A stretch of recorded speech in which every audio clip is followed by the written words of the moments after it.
The past decade or more of Battlefield has been an absolute roller coaster of emotions. And today, I just want to dig deep into the highs and lows of Battlefield over the years. It's important to look to the past to learn from your failures, embrace your successes, and really truly understand why Battlefield became the franchise that it is today, and then use all that knowledge to make an even better game in the future. Now I'm starting to get old myself, and although I haven't been playing Battlefield since 1942, I did start in Battlefield Bad Company 2, which I think at this point kind of makes me a veteran compared to most others. Now, most Battlefield veterans consider Bad Company 2 to be the pinnacle of what Battlefield was designed to be. It had large open maps, intense vehicle conflict, and unrivaled environmental destruction compared to anything else at its time. Now I'm actually able to look back and actually remember the very first time I played Bad Company 2. Must have been about 14 or 15 years old. And I went over to a friend's house and I was hoping to play some Call of Duty, and he told me that he had something better and he really wanted to show me this game. And so, of course, Bad Company 2 loaded up. And I was instantly hooked by just being able to blow open walls, drive tanks, helicopters, you name it. And I was just locked in, and I was like, this is going to be my new favorite game. And sure enough, 14 years later, here I am still considering Battlefield to be my favorite first-person shooter of all time. I've played every single Battlefield from Bad Company 2 all the way up until now, still playing Battlefield 2042. And the game has evolved immensely over the years. Some ways for the good, some ways for the bad. But let's start off talking about what Battlefield has done right over the years. So first up, let's talk about vehicle combat, because you cannot have a Battlefield game without vehicles. There are not too many games out in the market that have integrated infantry with vehicle combat and have perfected it to the level that Battlefield has. This whole game franchise has been built around this premise of having an all-out war feel to it. Over the many years, players have been able to utilize everything from tanks, jeeps, planes, jets, helicopters, boats, you name it, it's been in a Battlefield, even futuristic floating quad bike things.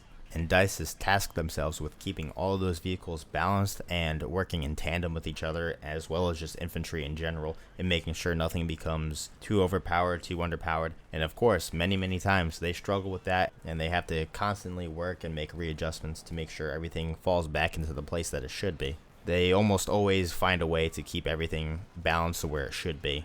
And at the end of the day, while you're running across a field, while a helicopter blows up a tank that you're standing next to, while a jet flies by in the background, you're able to take a step back and appreciate all the hard work and time and dedication that goes into making the world of Battlefield feel the way that it does, and how intense that it can feel at moments of just pure chaos. And of course, speaking of chaos, let's just talk about the destruction. Being able to destroy the environment around you that you're playing in is a feeling unlike anything else. Now, I will admit that the Battlefield franchise has certainly gone downhill in the aspect of destruction over the years. Most players who have played Bad Company 2 will be able to look back and tell you that you used to be able to collapse almost every single building. And those moments were just top notch. When you knew there was an enemy in a building and you were just struggling to kind of get inside or push forward, and you're like, well, let's just bring down the whole building. That way we can actually get through this and get over it. There are not many other games, if any, that provide you that level of satisfaction. Battlefield 3 also did a fantastic job with its level of destruction, being able to take down buildings or shoot at the upper sections of buildings so the debris would fall and crush enemies down below. And of course, Battlefield 4 kind of minimalized the small destruction that you could do around the world, but of course they upscaled it massively with their whole evolution aspect that they were going for. And all these games have the same exact idea of being able to dictate how you want to play the game and change the environment that you're fighting in. And that is especially true with Battlefield 4, because that would take one map, and midway through the game, it would feel like you were playing on an entirely different map when the Levolution events occurred. And all this destruction and the ability to control the environment around you is what really drives in fans of Battlefield. And I believe the community, myself included, feels that DICE really needs to refocus on their aspect of destruction and really improve upon it. Now, this brings me to my final talking point of the positives that Battlefield does. And I truly do not believe that I can stress this enough. But I believe that the community of the Battlefield franchise is one of the best communities in the first-person shooter gaming industry has to offer. Now, me personally, I believe that the community was more responsible for the success of Battlefield than the game developers themselves. Now, of course, the developers made so many great games over the years, but I think that the filmmakers and the animators and everybody else who got behind the game influenced more publicity to the game than the actual game itself. When you think highlights of Battlefield, most likely your mind is going to go to the Renaissance or countless montages of RPGs versus jets and helicopters Or if you're really cool, you'll think of the influence of the animation Battlefield friends, or even back in the day, there was Rocket Jump and Corridor Digital making their real-life Battlefield skits. And the culmination of all these content creators really built this community that was just fortified by everybody's love and passion for the game of Battlefield. Now, when we look at Battlefield 2042, we're looking at probably one of, if not the very worst releases that Battlefield has ever given over the years. But before it was even released, I think Battlefield 2042 had the most hype I've ever seen for a Battlefield game prior to its release. DICE even leaned into the love of the community by featuring the famous Renezuke for its reveal trailer. And the Battlefield portal was intended to be one of the greatest creations that DICE has ever given us. But of course, 2042 fell flat because it was released way sooner than it should have and needed significantly more time for development. Battlefield has never really been too shy of trying to change the game a little bit, but trying to retain the fundamentals of what makes Battlefield Battlefield.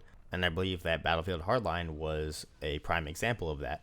But every time they stray too far away from their core Battlefield experience, they kind of shoot themselves in the foot. They've tried to do cops and robbers instead of actual military. They tried to include specialists instead of the 4 core factions. And of course, they focused on 128 players instead of 64 per server. And while I commend them for trying to break out of their shell and do something differently, sometimes they just do too much and it is negatively received by the Battlefield player base. Now, occasionally not listening to the community is one of the bigger flaws that Battlefield has had over the years. Now, specifically talking about Battlefield 2042, DICE knew that 128 players was not as fun as 64 players because they had playtested it in the past. And they also knew how much of a core aspect the 4 classes of Assault, Medic, Recon, and Engineer were. Yet they decided to do Specialists anyway, and then proceeded to take a very long time to separate them into the classes themselves. But with all that being said, nothing is more of a flagrant offense to game development than not giving the team enough time to make a proper game. The biggest downfall that DICE has had with Battlefield is releasing the games when they're still broken and need more time to develop. Every single Battlefield that has been released since Battlefield 3 has been loaded with bugs and glitches that take months to fix. But it seems like the problem is getting worse with every single Battlefield release. Battlefield 3 had a bunch of visual glitches and lag issues when it first released, and Battlefield 4 had many similar issues but even worse. Battlefield 1 seemed to be a little bit better than what was considered average for them, and then Battlefield 5 had such a terrible release that many fans left and didn't even bother coming back until a year or two later. And just when you thought that it couldn't get any worse, 2042 happened. The game that generated so much hype became one of the biggest letdowns I've ever seen. The game was so heavily criticized for many, many reasons. Specialists were probably the number one reason why people hated the game because it was a break away from the original 4-class system. There was a lack of a scoreboard during and at the end of the game, which was somehow classified as a legacy feature instead of a standard. They had to make maps so large to fit in 128 players, so you would oftentimes find yourself sprinting for minutes out in an open field with absolutely no cover, just praying that you wouldn't get shot by a helicopter or tank randomly. And of course, there's a lack of a server browser, so you can find games that you specifically wanted to get into. And there were just so many deep flaws with the games, and that's all on top of the visual and laggy glitches that just traditionally occur. But on a positive note, even as notorious as the Battlefield launches have been, DICE has always found a way to bring back life to the Battlefield games. I think Battlefield 4, 5, and 2042 have had some of the worst releases in Battlefield history, but every single one of them have made recoveries and become some of the most fun games to play a year after their releases. So, what does this mean for the future of Battlefield? Well, DICE has stated that they have learned their lesson with the release of Battlefield 2042, and one can only hope that they're actually telling the truth. Now, personally, I am actually kind of optimistic for the next release of Battlefield. Now, I'm only saying this because Battlefield 2042 was released in the fall season of 2021. That's 3 years ago. And they haven't even confirmed if the next one is going to be released in 2025 or 2026. This means that there's going to be at least 4 or 5 years between the release of 2042 and the next Battlefield title, which is more time between releases than any of the games prior. Now, hopefully this gives them enough time to prepare an actual proper release of a Battlefield game for the first time in about a decade. So with all this extra time, I want to see a return to what has made Battlefield the fantastic franchise that we've all come to know and love over the years. I think I speak for everyone when I say we want to see the return of full-scale destruction, the 4-class system, a server browser, and an actual functioning scoreboard upon release. If they can refine the mechanics that has made Battlefield such an amazing shooter and make sure the game is in a playable state upon release, it will already be in a state that is better than all of its predecessors. With all that being said, I want to hear from you guys. Let me know down below in the comments, what is it that you want to see most in the next Battlefield? Whether it be a new idea or a returning feature, I'm curious to hear it. Me personally, I want to see the 4-class system return, but with a little twist on the customization. I think all the classes should be easily identifiable on the Battlefield by either team, but I also want to be able to customize how the characters look, such as the Aftermath DLC with Battlefield 3. And finally, I want to see a big return to the Easter eggs that Battlefield has become famous for over the years as well. But with all that being said, I just want to say thank you all for watching, especially if you made it this far to the very end. Hopefully you enjoyed the video. If you did and you want to see more like it, please hit the like and subscribe button to stay tuned, and please consider checking out my Twitch channel. Once again, thanks for watching, and take it easy.